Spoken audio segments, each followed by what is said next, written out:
good morning, good evening, and welcome everyone to this latest edition of the Indica Books Q&A. And I am delighted and absolutely thrilled to have with us again best-selling author Saiswaroopa. For those of you who don't know, Saiswaroopa is the best-selling author of several books. She started her journey out in, I believe, 2015 with Abhaya. And she has followed that up with a very, very consistent pace of output, averaging almost one book a year. Most recently, she published her a book with Rupa, Draupadi, and she followed that up with the Rukmani that came out sometime earlier this year. It was published by Bloomsbury. And in the meantime, she also found time to curate another anthology called Unsung Valor, which is a collection of 10 short stories on forgotten heroes of the Mahabharata war. When she has free time, she also does a lot of editing for other authors, and she mentors upcoming aspiring authors, and she gives advice to young and not so young authors. And in her previous avatar, she was also equally adept with spreadsheets and numbers. Now, I can't imagine why anyone would leave spreadsheets and numbers to come to the infinitely less exciting job of writing thrillers and stories. But leaving that as be that as it may, Avishi is her latest book. It's been published by Bloomsbury, and as you can see in the background, the subtitle is Warrior Queen from the RigVeda. Now, in the RigVeda, the introduction to this book tells us that there are a few mentions, very sparse mentions of this character who lost her leg in a war. And then she was, the Ashwin twins gave her a prosthetic limb, which basically makes her the earliest known character in any text to have a mention of a prosthetic limb. It is also, this book is set in, therefore, basically the Vedic period, and it predates, therefore, our Puranic, anything that is based in from a Puranic literature, from the Ramayana, the Mahabharata. So as you can imagine, this book is set in a time that is very, very, very far back. And one of the very interesting things is that the Sai has also woven into the book is this concept of what society was like, when all the Dharma Shastras had not been written, some of the rules that governed society and how society was to function had been laid down. And one of that is the institution of marriage.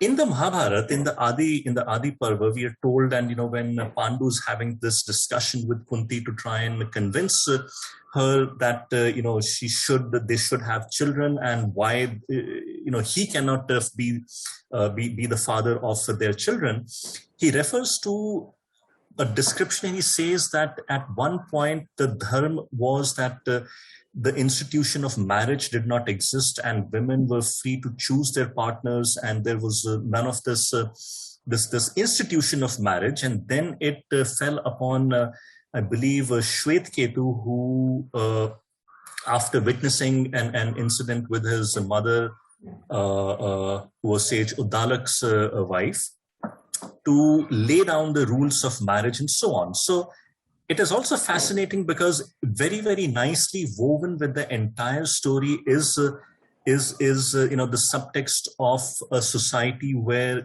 our protagonist, she has to make these decisions, these choices. So that is as far as this is concerned. Now, coming a little more to the character and to the book itself. Now, this book was Sai's second book that she published. She self-published, following the incredibly successful and the reception to Abhaya. She came up with Avishi, and Bloomsbury has picked up all three of her first self-published books for reissuing, and this is the first one of the three that has followed with a slightly different new cover. So I have a bunch of questions to ask her about that also. But before we begin, I'll say a few more words about the book itself. Now, the references to Avishi, the character, are very sparse. So obviously, Sai had to construct an entire sort of, universe out of a very sparse mention and still sort of, stay true to what we believe, imagine, and understand about the society and of our texts of that time. So that is one part. The second part is the book itself, right? Because even though there is a mention of Avishi in the RigVeda, and therefore for me, Vishpala is a historical character in my mind, but the story itself is fictional. It is almost an entire imagination of the world and a plot that the Sai has constructed.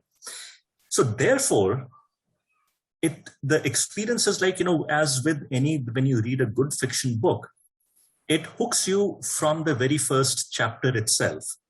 And I do not exaggerate, or I don't think I'm misrepresenting when I say that any of our best-selling, fiction authors, and by fiction I mean both the authors who write deliberate fiction and the ones who, well, okay, let's not go there, but any of our best-selling fiction authors would be proud of that opening chapter. And I'm going to read, or maybe I'll ask Sai to read some of the parts from that opening chapter. So it pulls you in right from the very start. There's this inciting incident and you want to know what happens. How is that wrong that happens at the beginning of the book is going to be righted, and you want to see what happens to the character who has or maybe has not escaped with her life, what happens. So the book does justice, I believe, both to the demands of creative retellings of our epics as well as the demands of any good fiction writing. So with that preamble, welcome Sai to this Indica Books Q&A. Thank you. Thanks a lot, Abhinav, for that very kind introduction. I guess you haven't left out even one detail, I guess. Thanks a lot. It feels to be at home for Indica's Q&A. So let me so before I get into the questions, a little housekeeping instructions. So this is being live streamed to our Facebook group, also Indica Books. So you can go to facebook.com/group/Indica Books, and you can watch this there. Once the recording is available, we will put this up on YouTube also, where you can watch all the other prior recordings that we have had with our authors over the past months and years. And do also please follow us on Twitter at Indica Books, on Facebook. I just provided the URL, and do support us, the authors. And as far as if you have any questions, you can send in your questions through the chat or the Q&A function. We'll in about half an hour from now, we will take all the questions that come in, and there are a few questions that have come in offline also, so I'll take them up also. Now, Sai, so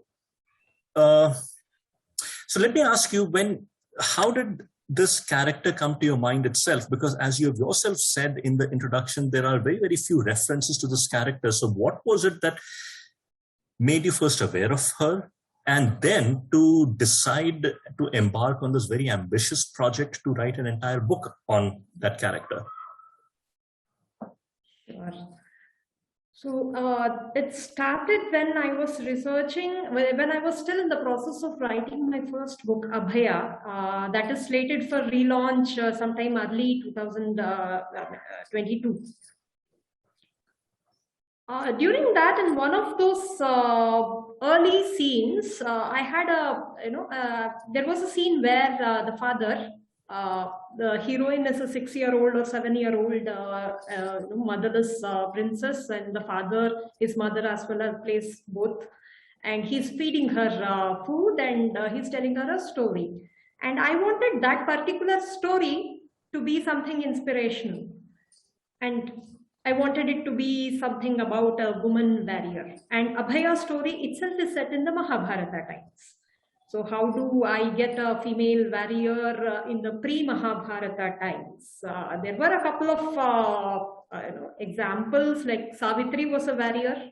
We don't know, but we don't get to see the warrior side of her where it is. But she met Satyavan when she was hunting, basically. So Savitri was a warrior. Kaikeyi was a warrior. But the whole, it had to be a story that fits into that small part of that scene, where I just have a paragraph or something to cover that. And I started searching for something like exactly Rigvedic warrior, women warrior, Rigvedic ancient India, all kinds of Google search words. And to my surprise, most of the first results, the first page results, were from foreign universities or hospitals or medical colleges talking about Vishpala. And first, I guess it was an Israeli medical journal, like a conference document on prosthesis. And it started with history of prosthesis. And they began saying that the earliest reference to prosthesis is in the RigVeda, where a queen or a woman called Vishpala lost her leg in a battle and was given a prosthetic leg, an iron leg, by the Ashwini Kumar. That struck me, and it struck. Firstly, it was mortifying to find the source in international, in an Israeli American kind of journal, and not from any Indian site. This was, I'm talking about 2014-15. So it was really mortifying to not find an Indian source in the first results page, at least. And I thought, okay, once I finish Abhay, I'm getting back to this story. And it also struck to me, personally, it struck a chord with me because I have suffered some degree of disability with my right hand. And it kind of struck a personal chord to read and write about research and write about a woman who fought with a prosthetic leg. So both these two, and I thought because of the references as you had mentioned, I thought it would be a short story. And in fact, when I started asking scholars, one of them just said there is not even enough material to write a short story.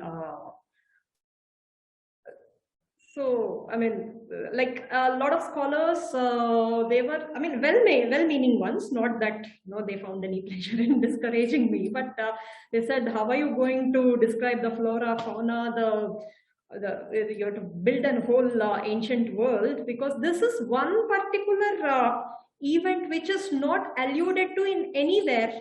Like most of the Vedic stories, they get mentioned in the later Puranas, in the Mahabharata. Mahabharata itself repeats a lot of Vedic stories, in the Ramayana, in one of these bigger Puranas.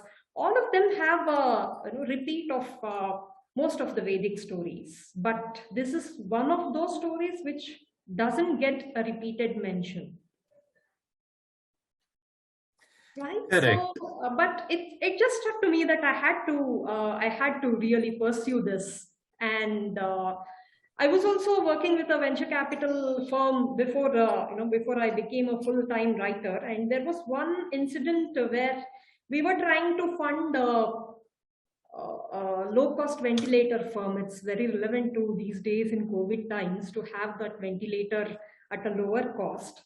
But thanks to all those kind of red tape, and sometime I think it's 2013 or something, we wanted to invest. They wanted money. It was an American startup with an Indian founder, and they wanted to start with India assets. So they wanted money. We wanted to fund them, but there was a lot of red tape that stopped us from investing in that firm. And I remembered them a lot during our second wave, especially, as to, something, had it gone through, maybe lives would have been saved. But that, the not being able to fund that firm, it kind of stuck with me. And that, I just wanted to highlight the struggle of someone who wants to find a solution for people suffering. And that's when my male protagonist Satya was born. So the culmination of everything. Then there were other things like democracy in ancient India, and as you mentioned in detail, the whole institutionalization of marriage. Because Hindu marriage, when we read about it in the Manu Smriti, all the 8 kinds of marriage, it strikes across as the most sophisticated marital institution. Like the most sophisticated. They have just thought through every possible occurrence, every possible union, every possible exchange. They have tried to include so many practices in the 8 kinds. They have just tried to include as much as possible. That shows the, the real effort that our rishis would have put across in institutionalizing not just marriage but anything, because they put a lot of effort. The whole even the Aranyakas and the Upanishads, it shows us the rigor of thought. There is a lot of Q&A. Absolutely. I mean, one can one can marvel, one can spend a lifetime, or I think several lifetimes, in just trying to imbibe the wisdom and the thought that went into that. Now, in your book, the story takes place across 3 locations. There is a Naimisharanya, there is Ashtagani, and then there is the Vrishbhavati, right? Yes. So, Nemish, I can understand. It's always been a fascinating, forest where, at least as for me, it is the place where the Mahabharata was told to a collection of thousands of sages there who were there in Rishi Shaunaka, I think, right? Shaunaka was the Kulapati. The Kulapati. In the story, it's a different Kulapati. Shaunaka is the Kulapati who has these exchanges with Suta Mahamuni or Ugrashrava, and the whole Puranas as well as the Mahabharata is the result of those conversations. So how did you then imagine the 2 kingdoms, right? So these are sort of can we consider them to be proto-republics, or they are smaller than proto-republics at that time, the Mahajanpads? Yes, Ashtagani was definitely a republican system because it has representation from various people from various walks of life. So there was a discussion about ancient Indian. Not very ancient, but say near history, about 300, 400 years back. I remember watching it in a TV, in a historical discussion, a Telugu program. There, even scavenging population were having a representation in the Samiti. So by that time, it had come to some 6 people representing this one. That was a predecessor to our panchayat system, basically. But I was struck by the kind of inclusivity, which is why which was my inspiration for having these this 8 kinds of broad professions that make up settlement. It is also to show the interdependence as to decision of one community may impact the other community, and how people have to move together in a republican system. You have to you have to seek that unanimity or at least majority and have to make tough decisions. So Ashtagani was, yes, a proto-republic, while Vrishabhavati was a monarchy, was a typical monarchy. Correct. And that's where the story begins. Now, I really think our viewers should get a sense of the book itself before I get into my other questions. Is there a particular section you would want to share and read for us? Sure, I'll read up the first chapter, which unfortunately doesn't carry much about our beloved heroine, but but whatever happens leading to, because she's as yet in the first chapter but a child. Yeah. Chapter 1. I'm the queen. This will be my throne. the 7-year-old child, leaping from the middle of the porch towards a broken mortar that served as a mock throne. "You will be my guard." "Guard?" the man pondered, scratching his unkempt beard, and then declared, "No." He shook his head and smiled, seeing her indignant eyes. "I will be the queen's elephant," he beamed. Sukratu stepped out of the house to see his daughter in action, perching herself on the tramp Loha's back, pretending in all earnestness that he was her elephant. He smiled and was about to set out for his duty as the night guard of the king. A sudden lightning appeared in the eastern skies. Sukratu had barely walked a few paces when a deafening thunder made him instinctively turn towards home. He heaved a sigh, finding Loha shielding the girl the way he would protect his own child. "Father, don't go," the girl pleaded. Sukratu smiled and shifted his gaze towards the sky. He saw dark clouds loom over the city. The monsoon winds had started to make their presence felt. He had to reach the palace soon. "Isn't my little queen brave?" he called out. The girl nodded. He saw the fear fade from her eyes. From her heart, she knew she was the queen. Pride filled his heart and he ached to stay home, but duty beckoned. Tearing his gaze away from the one he treasured the most in his life, braving the drizzle that would soon turn into a storm, he unwillingly walked towards the king's residence. Sukratu's house was in the third ring of the concentric structure that was the architectural marvel of Vrishabhavati. The innermost ring was the center of all trade activity of the city and held the structure that served as the king's residence. Here, no wealth or goods could change hands without the king's knowledge and approval. The residences of the noblemen formed the second and third rings surrounding this central circle. The guards and soldiers formed the outermost circle, with the common citizens living around them in the rest of the four rather dispersed circles.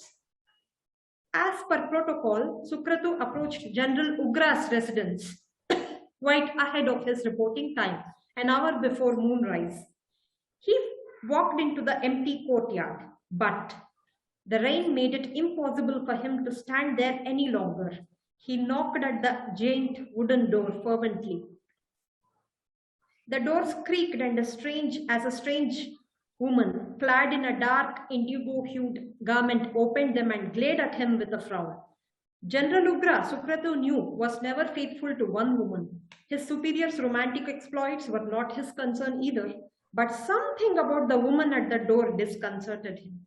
"Please let General Ugra know that he has already left for the palace." The woman frowned before attempting to shut the door. "What? How can..." Sukratu's words hung in the air as the door slammed shut on his face and the woman disappeared. Something did not feel right. He knocked on the door again, firmly this time. Any change in the reporting time would have been announced the day before, and he remembered that nothing of the sort had happened. His knocks went unanswered.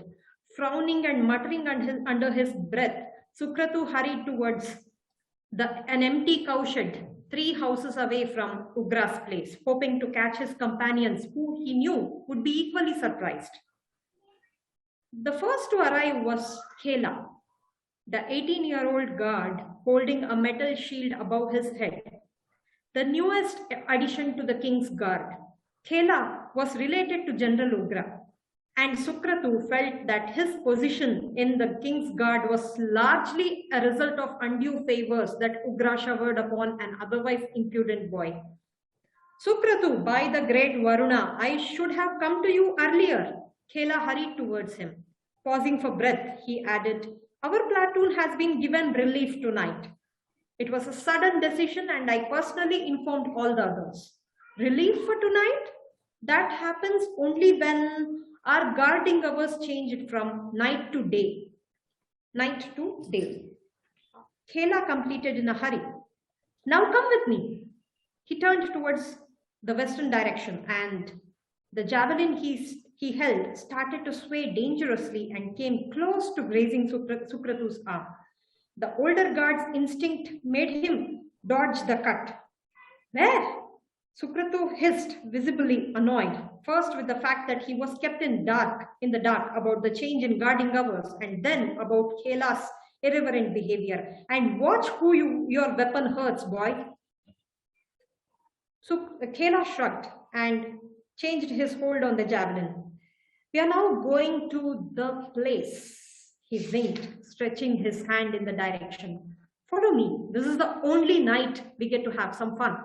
Sukratu did not move. The place, he knew, implied that tavern where wine was served. We cannot drink tonight, Kela. When do we have to report tomorrow? By sunrise?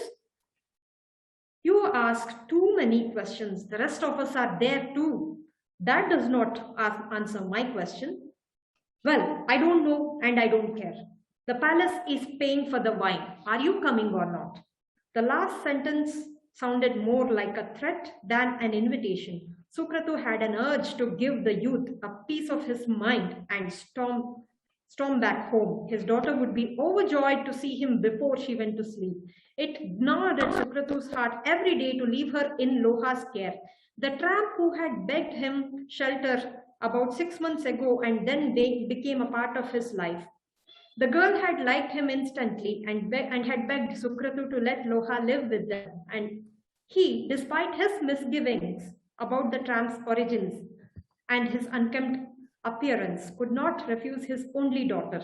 Over time, Sukratu felt grateful for Loha's company. With him around, his daughter did not have to be all by herself every night. The guard's home would have been unguarded if not for that stranger.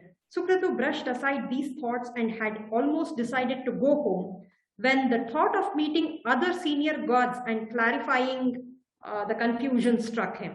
He followed Kela's lead, making no attempt to hide his displeasure. When they reached the tavern, Sukratu, to his dismay, found many of his brothers in arms, deeply drunk. When did they reach here and when did they? Quite a while before. I just forgot to tell you in advance. Sukratu's eyes scrutinized the men and women of the tavern who were serving wine to the guards. There were no other citizens or travelers present. Just for us, the whole night, Kela said as if reading his thoughts, bringing him an earthen goblet. The older guard accepted the goblet, taking his first sip with a sense of foreboding.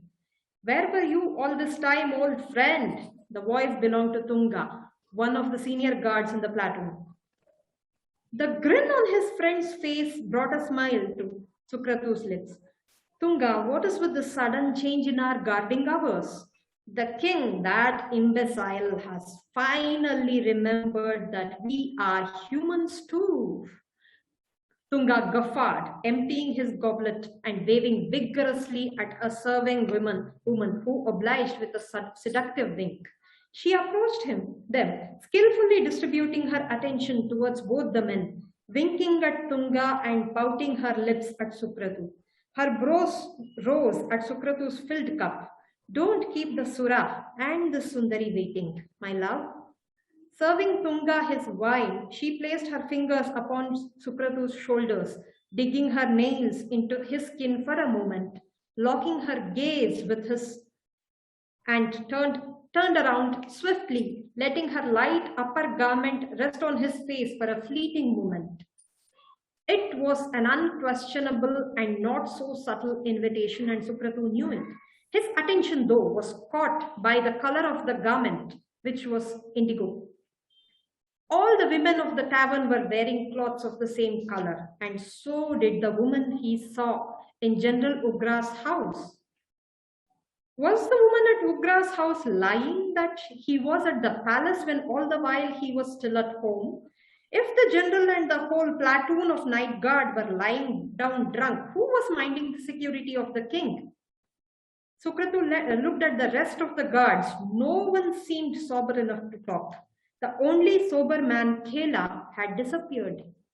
by the great Varna. Sukratu exclaimed aloud and rushed out, pushing the woman who tried to stop him out of the way.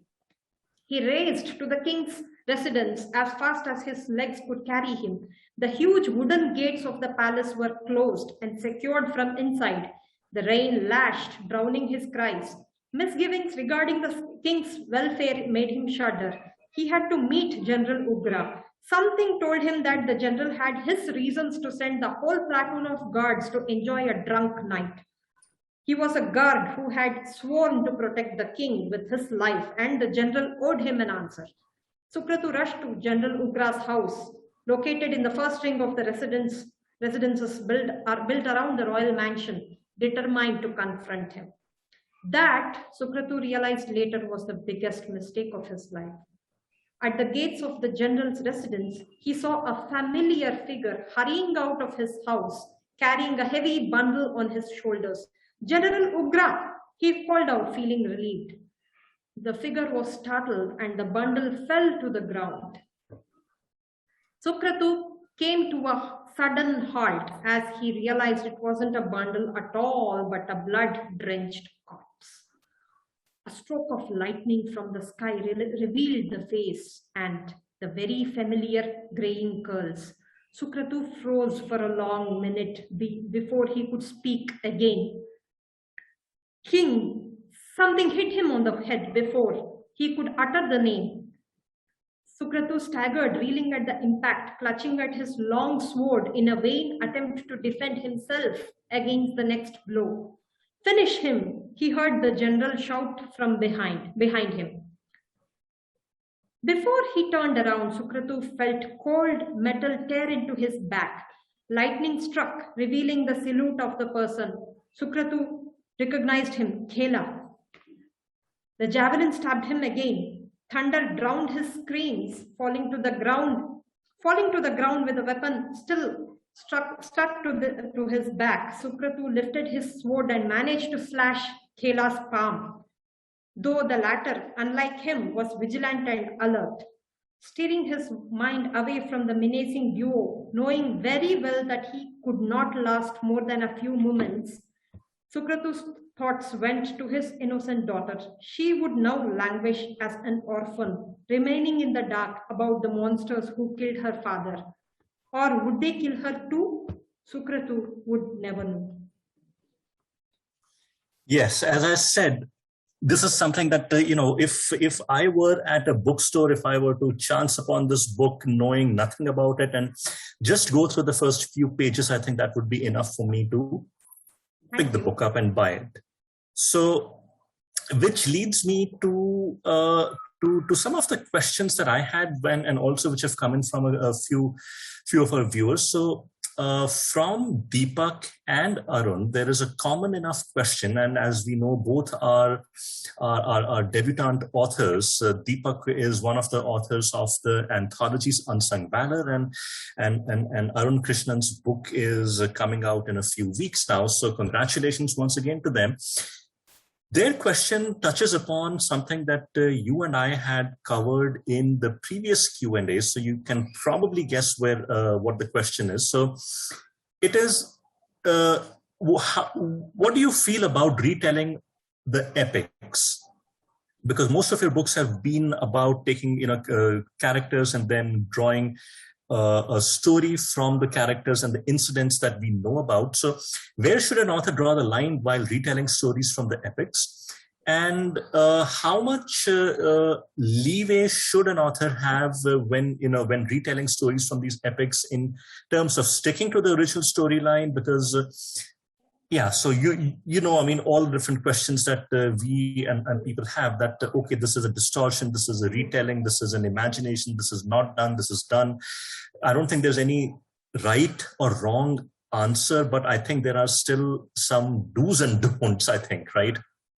Yes. So, well, it is a tricky question which each storyteller needs to answer himself or herself.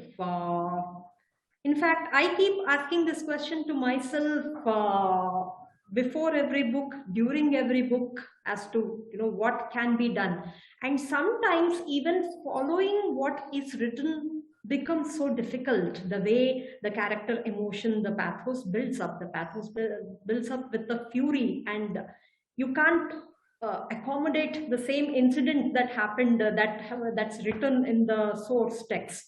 Especially happens with the Mahabharata, when just after the dice game and Vanavasa starts, I could never visualize that very intellectual discussion that happened between Draupadi and Yudhishthira on what is dharma. That is like the top class intellectual discussion, where the whole of Draupadi's convincing skills come to the fore, and we wonder, where is that angry woman? Right. So I have a Puranic metaphor of Bhagiratha and Ganga. So when Bhagiratha prayed to Ganga to come and bless his ancestors, he had a course. He never, he had a single point aim in his, the whole tapasya. He never goes out of the way for that.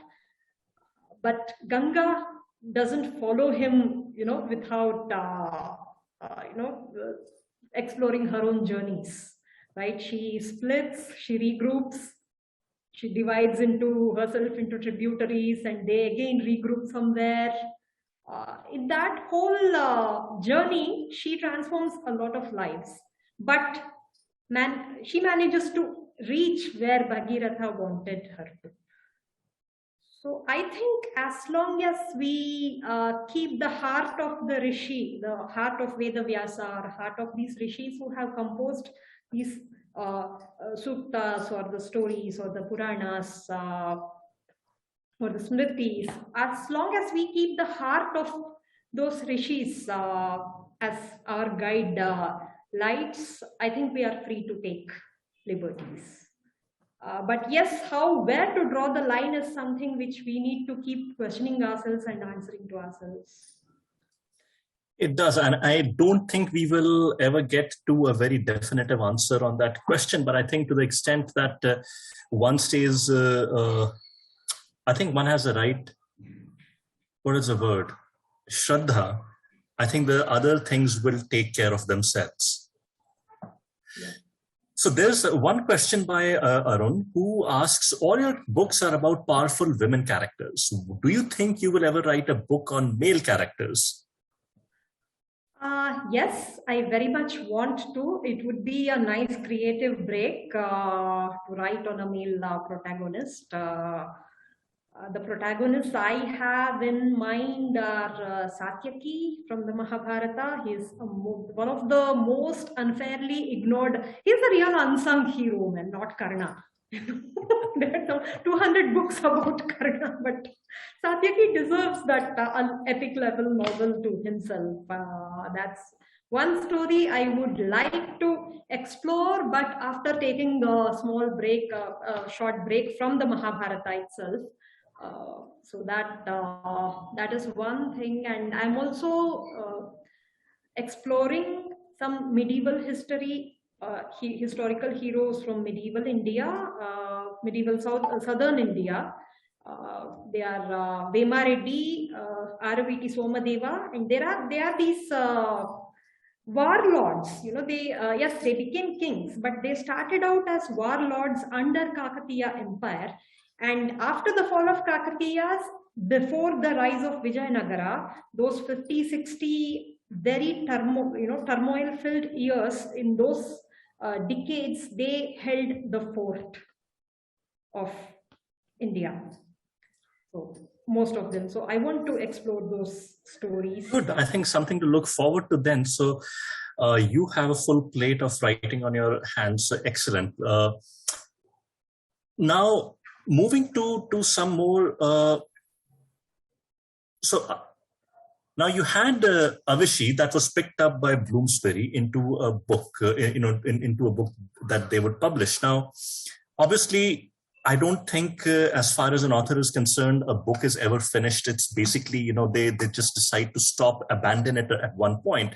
Now, in your case, an opportunity presented yourself when Bloomsbury came up, and obviously they would have asked for any kind of, changes, edits that you wanted to make. Now, how strong was the temptation to go back and say that, okay, this is something I want to completely rewrite, the section I want to change? How did you go about this? What was the experience with Bloomsbury, given that this was not a first draft, this was already a book that had been out there for about 4 or 5 years, 4 years? Yes, so the editing team at Bloomsbury's, they are quite professional and know what they are going to do. So they tightened the prose. There was no pressure of changing content, any content whatsoever, except for crisping down some scenes with, pacing issues where they felt, and we discussed, and that's basically just honing the story rather than changing content. So nothing in the story changed, except for some fight scenes may look better now with 2 levels of editing working their way. So first there was a developmental editor who worked on the whole scenes and watched my back about whatever structural issues were there, and then there was a different copy editor who had watched out for all those minor errors that could creep in. And then there was a third round too, I guess. So that way it was a very tight process, but a very professional process, and it was a pleasure working for them, especially because I think we froze the text in April, where we were reeling under that second wave, and I was really losing my mind, and going through the whole thing again just kept me sane. So. Fantastic. Because, yeah. Now, the other part is when, okay, I'll come back to that question in just a little bit. So this question has come from Deepak, who asks, what inspired you to become an author? And specifically, was there any incident, any particular incident that made you take this decision? Yes, I think I have mentioned it in many of my other interactions as well.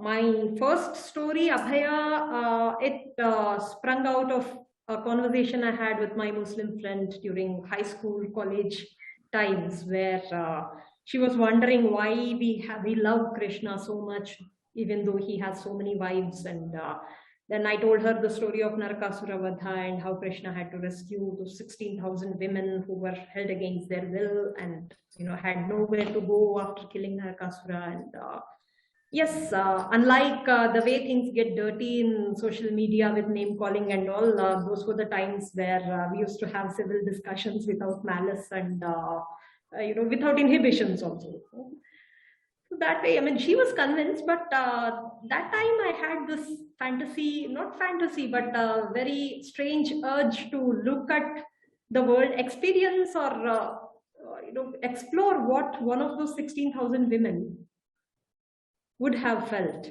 How would it be like you are a prisoner, helpless, maybe contemplating suicide or something, and suddenly you are rescued by God and he marries you, you become a bride of a god, and how would that be? And I never thought it would become a book, but somehow something urged me to keep writing, and then research and study went on. Of course, there was academics and there was career and all, which came in the way. And till then, even I did not have that thought that it could be published as a book, because I knew that I was making it all up. And I thought, that doesn't get published. It's just that maybe I'm just crazy imagining stuff. And so this was a book. So Abhya was a book that was almost 10 years in the making. Yes. It had. It's just that I wrote one 10-page draft in Telugu and tore it up. Then, very after like 4 or 5 years after that happened, I mean, I just started working. I finished college and started working. I chanced to read Krishna Avatara. And that's K.M. when, Munshi's yes, 7-volume series, right? yes, K. Munshi's Krishna Avatara. And that's when everything got rekindled again. And it came back so strongly this time. And this time, I was fairly knowledgeable about Mahabharata. And this series had presented the macro political situation of the Mahabharata like no other book did. It's basically spoon feeding the researcher or a student of Mahabharata with the detail. And I just felt that I should start exploring my own story again.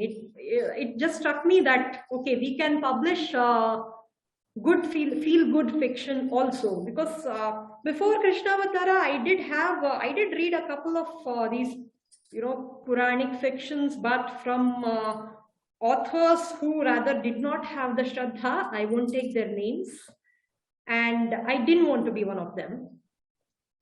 So, but Munshiji's Krishna Avatara, it kind of made me realize that we can take creative liberties while remaining devoted.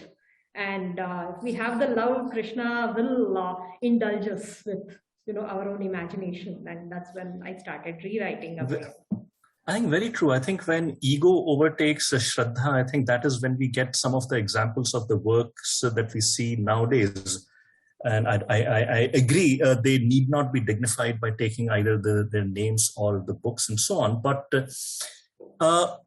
from that idea, from that discussion, from your reading of K.M. Munshi, from a 10-page draft that you wrote in Telugu, then finally emerged that book. So if this is a question from Deepak, that what tips do you have for aspiring authors, right? So every one of us, at some or the other point in our lives have come up with this idea, have had this thought that, okay, I should write a book. You read a good book, and I think many times you feel, okay, I should be able to write, I want to write, I have the story that I want to write, but translating that to the written word into a full-length book is quite another thing. And given that you have now been through this journey several times, successfully, what advice do you have for aspiring authors? Yes, first thing, read and research, especially if one is writing a genre like Puranic Itihasa fiction. Even if they are writing something of your genre, I guess research is the most crucial part of right. I mean, reader might find the story racy or pacey, but the writer needs to just know his world.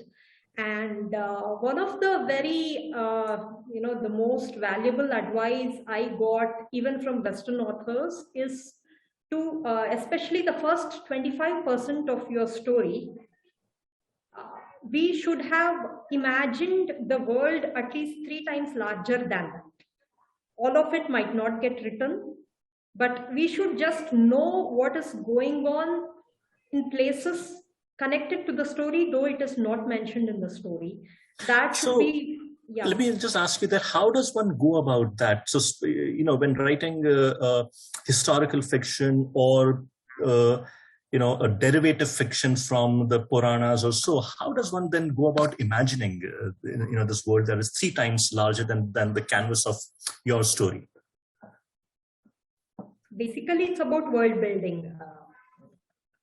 So yes, so once, say I started with Avishi, so I had this thing in mind about, I had to construct or reimagine basically how the rishis at Naimisha would be there.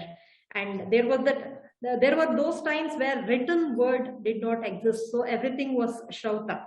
So everything was imparted through, the guru saying it and the disciples repeating it.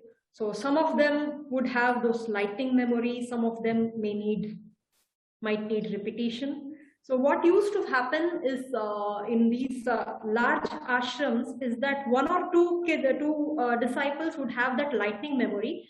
They are ekasantagrahis. They can listen to once and remember. So the guru would say something once. So, that's once. So the student becomes an expert, and now he would be repeating to his classmates, his brothers.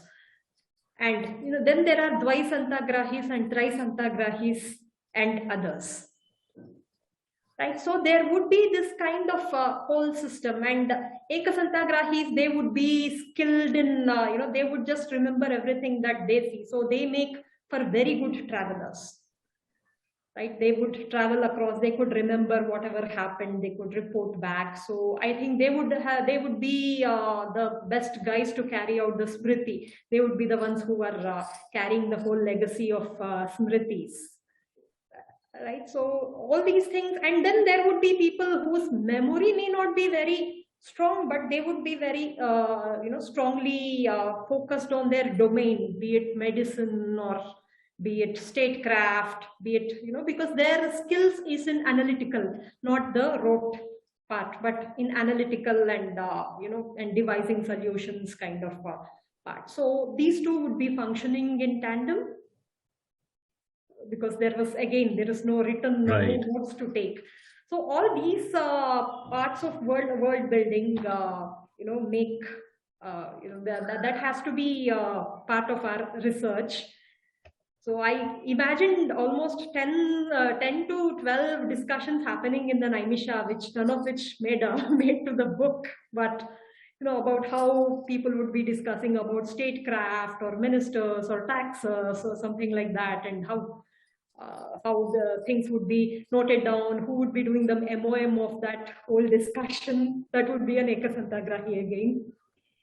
So those fascinating. things, Fascinating. So it's we get to see only a small part of the incredibly large amount of work and research and imagining that goes into what you said is world building before we can pick from that canvas, before an author should be or is in a position where they can pick from that canvas and decide what comes to life and what stays behind.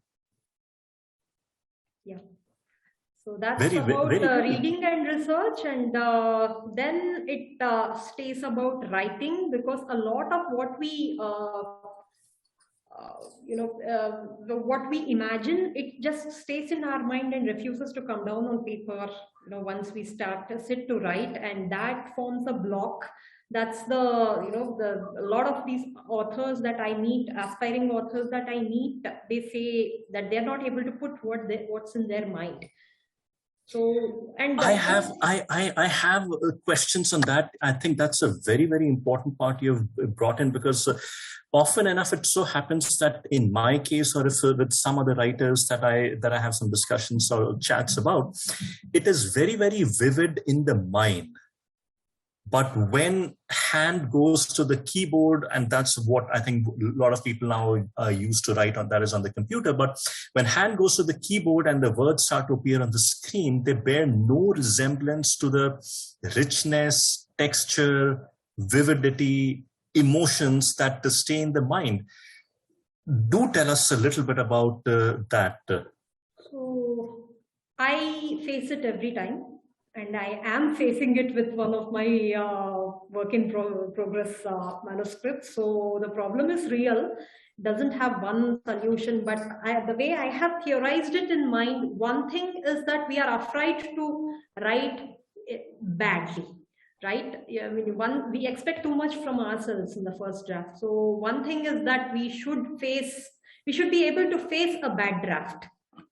Just take it down the way you can. I mean, it's like, imagine yourself taking dictation from your own boss. You are the boss and you are the scribe, and you are just taking dictation. You don't worry about the handwriting. You don't worry about, you just want to get the damn detail on the notepad, right? And you may go and fare it up later. So the first draft is like that.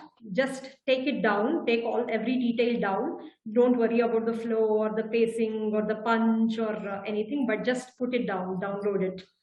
And then, look at fairing it up. And the second problem that we face is, what we see is like a movie, right? Like a movie playing in the mind. And when we try to write down, we struggle with the perspective. So how does it start? I mean, do you want to start with the perspective of the character, or do you want to start with the third omniscient perspective or whatever? So a lot of things that a camera would do becomes tricky to the writer. So sometimes it helps to break that jinx, to imagine yourself as a camera rather than as a I see. writer. And okay, so one more, or perhaps the last question, is that when talking about, since we're talking about this writer's block and so on, how does one go about writing about situations or characters that one has never experienced or seen? Now, this and the key to making a character or a situation believable, realistic, is that you have to write it from their point of view. I mean, one of the pieces of advice, suggestions that one often reads is that dialogue has, don't write dialogue as if you are saying those words. You have to be able to imagine some other person using words like they would. So how does one do that? I mean, if I have never, I haven't been like a certain character. I haven't seen what the world was 5,000 years ago. How does one even start with that? So I have a hack. I imagine, because I watch a lot of Puranic, old black and white Puranic and historical films. Most of them were made by this banner called Vijaya Vahini banner, Vijaya Productions. The producers were Nagireddy Chakrapani, the same duo who ran Chandamama. Right, and under their flag, they had a lot of these talented directors and actors. So I choose one of them as if he is playing the role or she is playing the role, kind of thing, and I try to imagine their voice, but somewhere the actor blends into the character. Right? Interesting. Because, again, interesting. We are negotiating new kind of storytelling. Indic storytelling. I hope, we are reaching the end, but I hope I have 5 more minutes. Yes, of course. Yeah. So Indic storytelling, like, we discussed Suta and Shaunaka, right? Shaunaka has all the time in the world. It's his job to know and probably dispense it to the other rishis and his disciples. So he keeps asking questions to Suta Mahamuni, and he and Suta, both of them have that, can afford that time, as well as they have the duty to delve into each and every detail. Right? So that is Indic storytelling, where the listener has a certain adhikara, as well as he is the one seeking the story. The Suta is not telling and take, hey Shaunak, stop your yajna and listen to my story. He's not telling that. Shaunaka is stopping Suta. He's making him sit, giving him all the maryada and all that, and then asking him for this story, that story, what happened, why, everything. Right. Same thing. Janamejaya, he stopped all. He took leave from his kingly duties, came to the ashram of Vaishampayana. He's listening. Same thing with Parikshit. He retired from his responsibilities and had those 7 days totally. So each of the listener in Indic storytelling is an active seeker, and he's seeking for something beyond the story itself. And story is one of the vehicles for that. That whole message. But, interesting, fascinating. Popular storytelling starts with storyteller trying to get the attention of the readers, like say street drama or even stage drama. So they have to hook the audience. And in one of our discussions, one of my panel discussions, older panel discussions, there was this author who wrote on a book on Ravana. His name is Bala Sankuratri, and Bala Venkateshwar Rao Sankuratri. Yes. So he has worked with a lot of these theater and drama artists, and he tells Ramayana as a play, right? It would be a 15-day affair.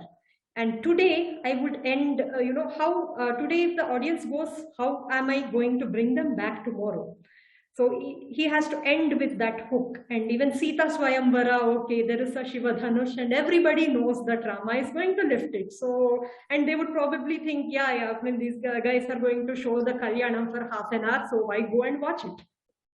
Right? So he says, okay, bring Ravana to the Swayamvara, that because that, makes it for an interesting hook. And just cut the episode when Ravana kind of lifts the Shiva Dhanus, and the audience are going to, okay, what the hell is going to happen next? So they're bound to come back the next day and then see that, okay, he can't exactly lift it, and Rama comes and lifts it.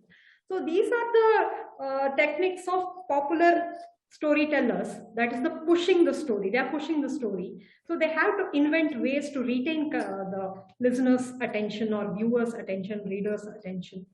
Absolutely. Yeah. So we have to balance that, those aspects. This is fascinating. I do hope people watch this video when it is put up on YouTube. They obviously, I expect them, I hope they buy a copy of your book and leave a review, a rating on Goodreads and Amazon. But I think the biggest takeaway from me, apart from the book, obviously, has been all these insights into that have helped demystify some of the aspects of writing, as well as give some tips and suggestions. So, and I know there are at least a couple of authors who would definitely benefit from them. I am going to ping them if they're not already watching this video. I'm going to ping them and tell them to watch this video when it's up. Sai, thank you so much for coming on to this Indica Books Q&A. Again, a big congratulations on the publication of your book, republication, as I would say, Avishi, brought out by Bloomsbury, available everywhere on Flipkart, Amazon, and bookstores. That's a lovely cover of that book you're holding up right there. Yes. And any last words for our readers and viewers? So yes, this is my marketing pitch. So please do buy Avishi. The challenge about republication is that most of the people that I know, most of my the people that I'm directly connected to, have already downloaded the previous edition. So I can't keep forcing them to buy the copies again. So please do spread the word, and do please encourage younger audience, especially women, the girls, as well as the boys who may be on the fence, wondering about their origins, as well as the larger world out there, and the whole dilemma that comes at various levels. Let them have developed that strong spine with the strong sense of identity by going back to the roots. And I would love it if my books were played a part in enabling them to do that. So thanks a lot, Abhinav. Thanks everyone. I hope you like the book. I'd be waiting to hear back from each of you. Thank you, Sai. And with that, thank you everyone, and have a good day. Thank you. Namaskar. Namaste.